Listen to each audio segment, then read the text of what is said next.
On the surface, he was the kind of man nobody looked at twice. A steady face behind a garage shutter, keys on a belt, oil on his hands. A bloke who knew engines better than he knew enemies. Glasgow had louder names, men who bragged, flashed, or shouted their presence. But not him. He moved differently, quiet and controlled, the type who stayed out of pub stories and stayed off the radar by choice. People saw a business owner with a nice house, a couple of motors, money in the bank. A man who said he wasn't a gangster, didn't want the heat, didn't want the bragging rights, and most believed it. But behind the normal life, another version of him existed. One that lived in back rooms, in coded chats, in deals that never touched daylight. A version pulling strings in the shadows while still shaking hands in the open.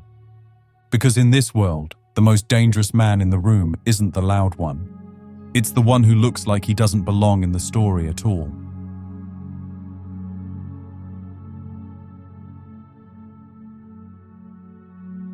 Long before any courtroom ever spoke his name, Christopher Kinnaird was already moving weight through Glasgow's underbelly. Not loudly, not carelessly, just consistently.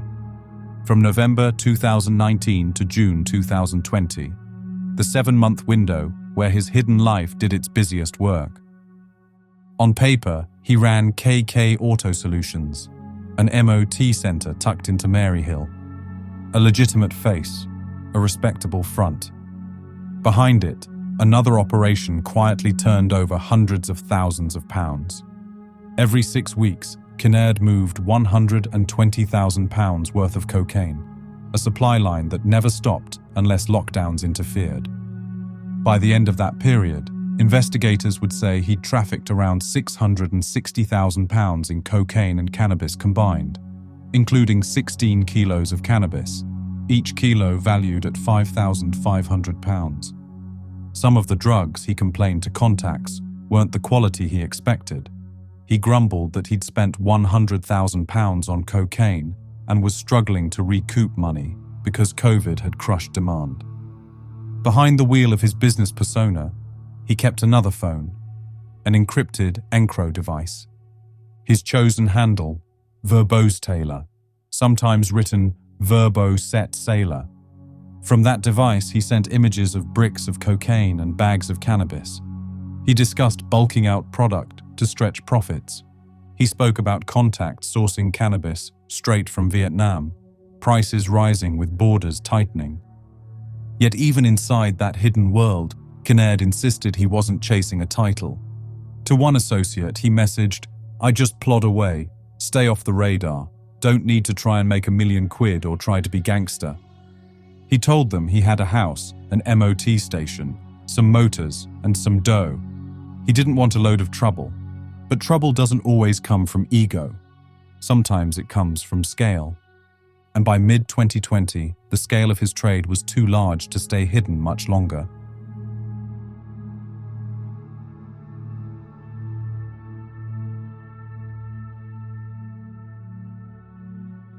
While the drug money flowed on one side of Glasgow, another part of Kinnaird's world operated in even darker territory, firearms.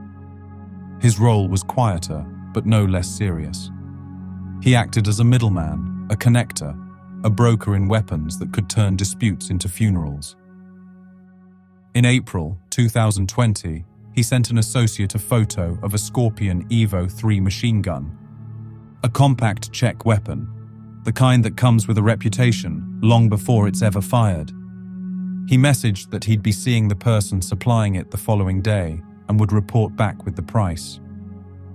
Another image followed later, a pistol offered for £6,000. Kinnaird brushed it off as too expensive. Then came something more unusual, improvised firearms.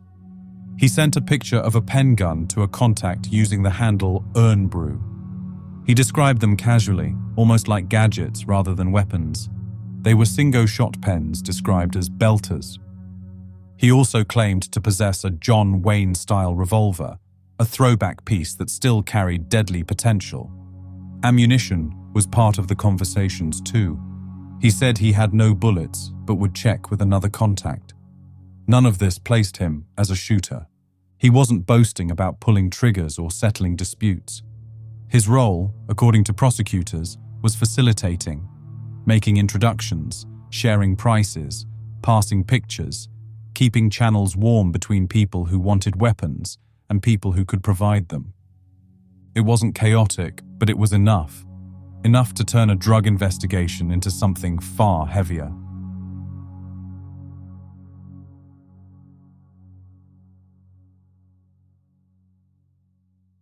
By early 2020, Christopher Kinnaird had slipped into a second role, not just a supplier of cocaine and cannabis, but a quiet link in Glasgow's illegal gun chain. He wasn't the man waving weapons around or flaunting metal on social media. He was the middleman, the one people called when they needed introductions, prices, or reassurance. In that world, the man who brokers the deal is often more valuable than the man holding the trigger.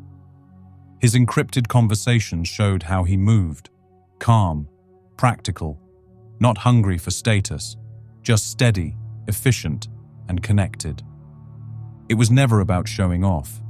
He used firearms the same way he used drugs, as a commodity to move, a product to negotiate.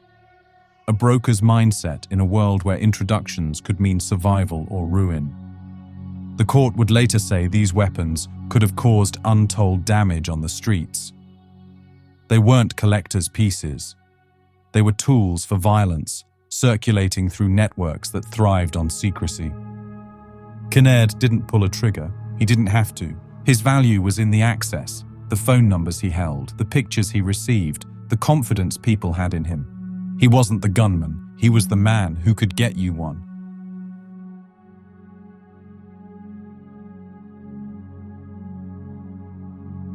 While some men built empires through noise and intimidation, Christopher Kinnaird operated in a different lane, steady, quiet, and deliberately unflashy.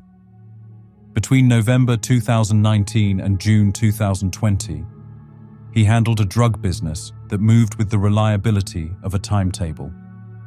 Every 6 weeks, roughly £120,000 worth of cocaine passed through his hands.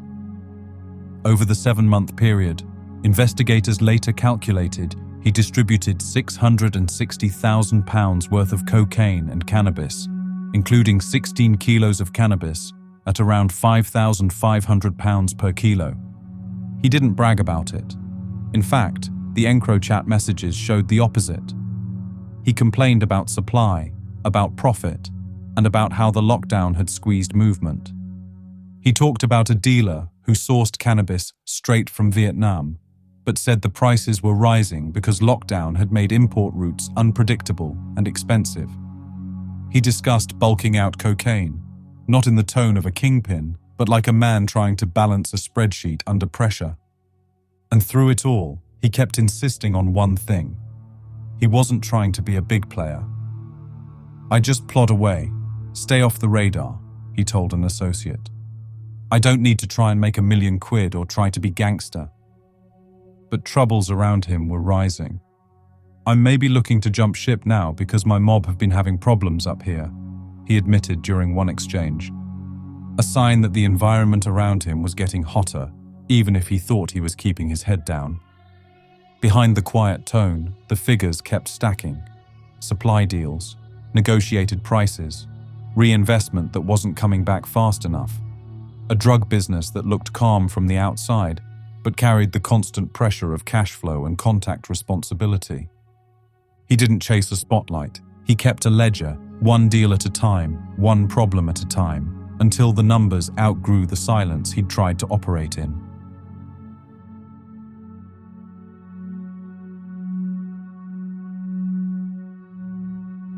For months, Christopher Kinnaird had moved through his world believing the walls were sealed.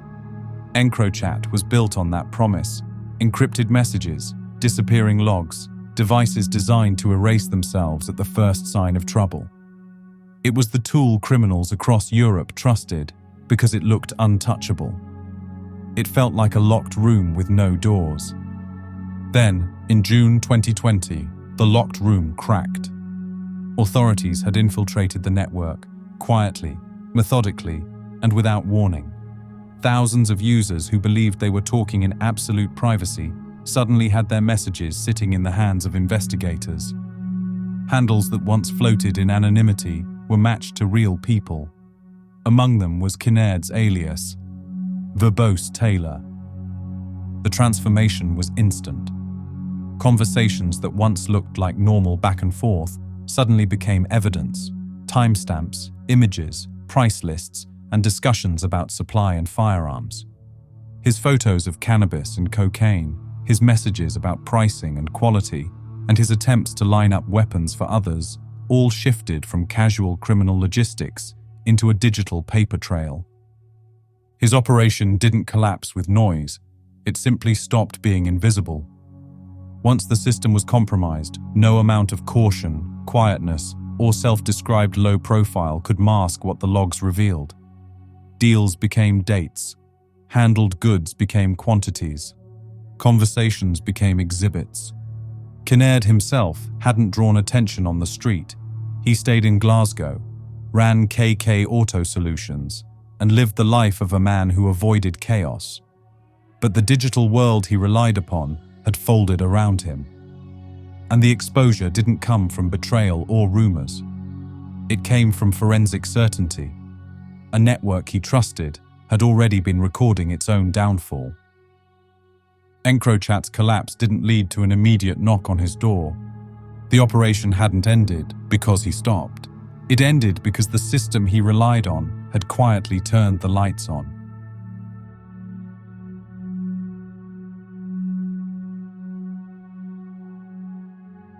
For 5 years after EncroChat collapsed, the investigation never stopped. Detectives didn't need noise or headlines. They needed alignment, messages, movements, identities, and patterns. By June 2025, they had enough. When officers finally moved in during June 2025, it wasn't a dramatic takedown. It was an intelligence-led operation, the final step in a case built slowly and quietly. Cinaird, now 42, wasn't hiding or on the run. He was still in Glasgow, still running his MOT centre in Maryhill, still living the steady life he'd always told contacts he preferred. To investigators, that was part of the problem. The drugs he had been linked to weren't street corner scraps. They were shipments worth £120,000 every 6 weeks, and over the 7-month window prosecutors focused on, the total weight reached the equivalent of £660,000 in cocaine and cannabis. The firearms evidence didn't rely on possession. It relied on messages, photos, and offers he had made as a middleman. The Scorpion Evo 3, the self-loading pistol, the revolver, the pen guns. Not a fantasy list. Screenshots and descriptions tied to dates. By the time officers came for him, the case had already been assembled piece by piece. His complaints about spending £100,000 on poor quality cocaine, his comments about bulking stock, his discussions about a contact sourcing cannabis from Vietnam during lockdown. All of it sat in a timeline investigators could follow. Cinaird didn't resist the arrest. He went into custody the same way he had conducted much of his life, quietly, without chaos. The investigation, though, had shifted. It was no longer a digital puzzle, but a living prosecution. Every step after that day would be taken under court lights. What had been a hidden network was now a legal case with momentum, and the man once known only as Verbosetailor was no longer a handle on a screen. He was a defendant waiting to face judgment.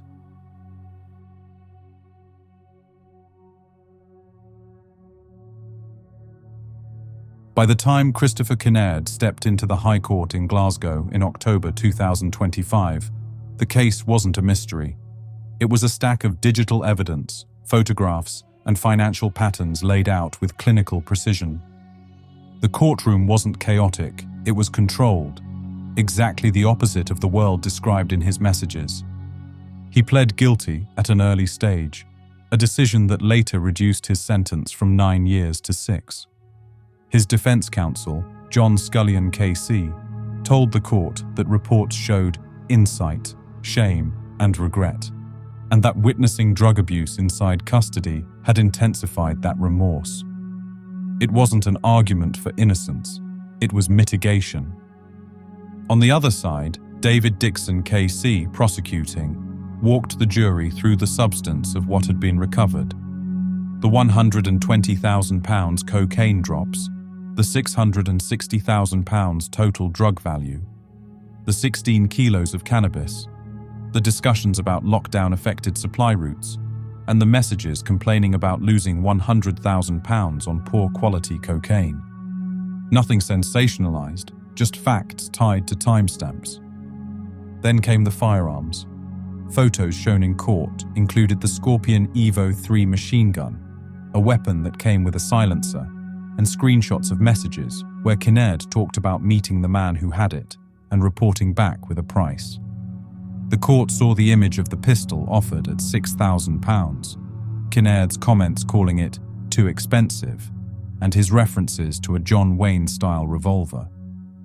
There were also messages about pen guns, single-shot improvised weapons he had described as belters. Lord Mulholland didn't mince words. He told Kinnaird he had indicated you would traffic large amounts of cocaine and cannabis, and had acted as a middleman in the supply of firearms and ammunition, weapons capable of untold damage on the streets of Glasgow. On the 11th of November, 2025, the sentence was handed down, 6 years in prison, plus a 3-year serious crime prevention order to restrict his business dealings, communications and movements after release. There was no outburst, no conflict, just the blunt sound of a future now being measured in years.